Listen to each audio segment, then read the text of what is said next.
ఈ వీడియోలో మనం భగవద్గీత అధ్యాయము 1 శ్లోకము 44ను పరిశీలిద్దాం. అర్జునుడు తన ఆవేదనను కొనసాగిస్తూ కృష్ణుడితో ఒక భయంకరమైన విషయం పంచుకుంటున్నాడు. తాను పెద్దల ద్వారా విన్న ఒక సత్యం గురించి చెబుతున్నాడు. ఏ కుటుంబాలలో అయితే కులధర్మాలు అంటే తరతరాలుగా వస్తున్న మంచి సాంప్రదాయాలు నాశనమవుతాయో ఆ కుటుంబంలోని వారికి ఖచ్చితంగా నరకవాసం తప్పదని తాను విన్నానని అర్జునుడు అంటున్నాడు. ఇది ఎంతకాలమో కూడా తెలియని నరకయాతన. ఇక్కడ నరకమంటే కేవలం అగ్నిగుండం కాదు. అది మన సంస్కృతిని, మన విలువలను కోల్పోయినప్పుడు కలిగే మానసిక వేదన, సామాజిక పతనం. పెద్దలు నేర్పిన పద్ధతులు మన జీవితానికి ఒక ఆధారం.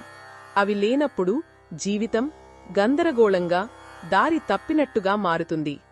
ఈ యుద్ధం వల్ల కుల పెద్దలు నశిస్తే ఈ ధర్మాలను ముందుకు నడిపేవారు ఉండరు. కుటుంబ వ్యవస్థ నాశనమవుతుంది. దీనివల్ల పితృదేవతలకు చేయాల్సిన కర్మలు ఆగిపోయి వారు కూడా తమ ఉన్నత స్థితిని కోల్పోతారని అర్జునుడు భయపడుతున్నాడు. అంటే తన చర్యల వల్ల ఈ తరం, రాబోయే తరాలు, గతించిన పితృదేవతలు కూడా కష్టాల పాలవుతారని అతని ఆందోళన. ఈ పాపం చేసిన వారు శాశ్వతంగా నరకంలో ఉండిపోతారేమోనని భయంతో వణికిపోతున్నాడు. ఈ శ్లోకం మన చర్యల యొక్క విస్తృత ప్రభావాన్ని గుర్తుచేస్తుంది. మన పనులు మనతోనే ఆగిపోవు. అవి మన కుటుంబం, సమాజం మరియు తరతరాల మీద ప్రభావం చూపుతాయి. మన సంస్కృతి, సాంప్రదాయాలు మనల్ని కాపాడే కవచాలు.